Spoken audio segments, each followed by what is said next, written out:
మావయ్య గారు బాగున్నారా? ఓహో రాజేశ్వరి, బాగున్నానమ్మా. నువ్వెలా ఉన్నావు? ఇదిగో ఇలా ఉన్నాను. ఈ అమ్మాయి ఎవరు? నా మనవరాలు, నీ తమ్ముడు కూతురమ్మా. చూసి 5-6 ఏళ్ళైంది. ఏమ్మా పావని, బాగున్నావా? చదువుకుంటున్నావా? వయసు వచ్చిన పిల్ల కదా, నేనే వద్దన్నానమ్మా. రండి మావయ్య, మీకు పావనికి బట్టలు తీసుకుందాం. వద్దులే అమ్మా, పావనికి బట్టలు తీసుకున్నాను. దాని బలవంతం మీద నేను కూడా తీసుకోక తప్పింది కాదు. అవును, నువ్వేంటి ఇలాగా? రేపు ఆయన వర్ధంతి కదా, ఆనవాయితీగా ఈ సంవత్సరం కూడా పేదవాళ్ళకి బట్టలు పెడదామని. రండి మావయ్య, ఇంటికి వెళ్దాం. తర్వాత వస్తాలే అమ్మా. పదమ్మా. పావన్ని తీసుకుని ఓసారి ఇంటికి తప్పకుండా రండి మావయ్య. తప్పకుండా తీసుకొస్తాను. కాలం బాగుంటే పావని నా ఇంటి కోడలుగా నా ఇంట్లోనే ఉండేది. పదమ్మా. ఉంటాను మావయ్య. వెళ్ళొస్తామయ్య.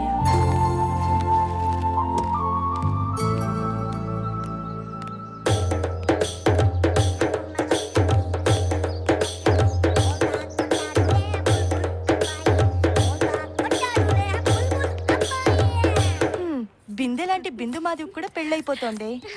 నాకెప్పుడవుతుందో, మా బావ ఎప్పుడు కనిపిస్తాడో, నాకు పెళ్ళి ఎప్పుడవుతుందో.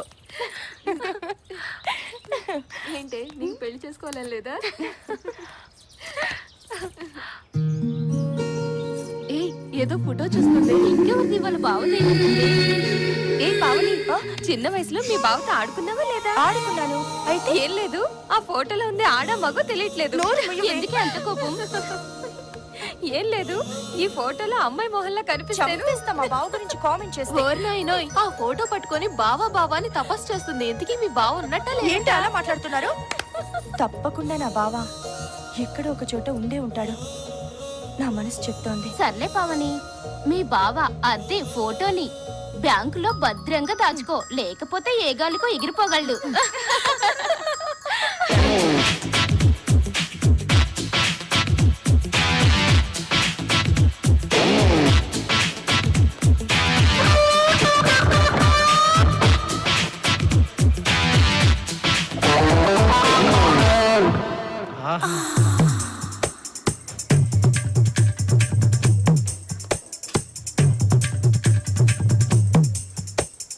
ఎవరో మన కోసం వెయిటింగ్ లో ఉంది. ఈ పిట్టను పట్టి బుట్టలో పెట్టేద్దాం పద.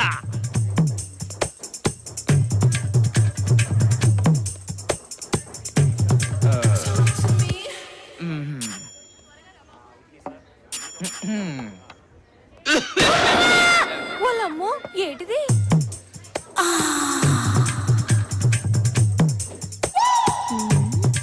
ఏటి తెగ సిగ్గుపడిపోతున్నావు? అలా బెల్లం కొట్టిన రాయిలో నుంచోపోతే సీటు ఖాళీయే, కూర్చోవచ్చు. ఇది కూడా ఖాళీనే. Thanks very so much. మీరు ఇంకా శ్రీమతి కానీ కుమార్ లాగా ఉన్నారే. మీరు భలే క్యాచ్ చేస్తున్నారే. అంటే నాకు క్రికెట్ ఆడే అలవాటు ఉందిలేండి. అన్నట్టు ఇక్కడ అందరూ జంటగా ఉంటే మీరేంటి ఒంటరిగా? జంట కోసమే. ఆ జంట ప్లేస్ లో నేను ఎంటర్ అయిపోతాను, మీకు అభ్యంతరం లేకపోతే. అభ్యంతరం లేదు, కానీ ఈ కాణీలు అర్థం నాకు వర్కౌట్ కావండి. అసలు మీరు అలాగే ఉండండి, మీ గురించి కొంచెం చెప్పాలి. అడ్డే நீங்க ரொம்ப நல்லா అడగా ఐశ్వర్యరే మాదిరి ఇరికిగ్లే. ఎక్కడ ఇరుక్కున్నారు? అది కాదండి, తమిళ్లో మీరు నల్ల ఐశ్వర్యరాయలాగా చాలా అందంగా ఉన్నారని చెప్తున్నారు అనమాట. అయినా ఆ అమ్మాయికి ఏంటండి ఏదో ఒక యాంగిల్ బాగుంటుంది. అదే మీరనుకోండి, back front top bottom mid close అన్ని యాంగిల్స్ లో అద్దుర్సు. అబ్బబ్బబ్బబ్బబ్బా, పొగిడింది చాలు కానీ ఇప్పటి వరకు మీరు చెప్పింది నేను విన్నాను కదా, ఇప్పుడు నేను చెప్పేది మీరు వినాలి. మీరు మహేష్ బాబు ప్రభాస్ అంటే నాకు కొంచెం ఇబ్బందిగా ఉంటుంది. అంత సీన్ లేదు, నేను చెప్పేదేనండి. మరేమో మీకు కావాల్సినవి నా దగ్గర దొరుకుతాయి. మీ దగ్గర దొరుకుతాయా? నాకు అర్థం కాలేదండి. విషయం అర్థం కాలేదా? మీకు అర్థమయ్యేటట్టు చెప్తాను. నా దగ్గర tea, tiffin, half meals, full meals అన్ని దొరుకుతాయి. ఓ అదా, అర్థమైంది. ఈ హోటల్ మీది అంతే కదా, ఇందులో పెద్ద చెప్పడానికి ఏముంది. అలాగైతే నాకు కొంచెం డిస్కౌంట్ ఇప్పిస్తారా? అయ్యో, నీకు విషయం మళ్ళీ అర్థమైనట్లేదే. ఇక లాభం లేదు, ముక్కుసూటిగా చెప్పాల్సిందే. ఇప్పుడు చెప్పండి. టీకి 100, టిఫినీకి 200, హాఫ్ మీల్స్ కి 300, ఫుల్ మీల్స్ కి 500.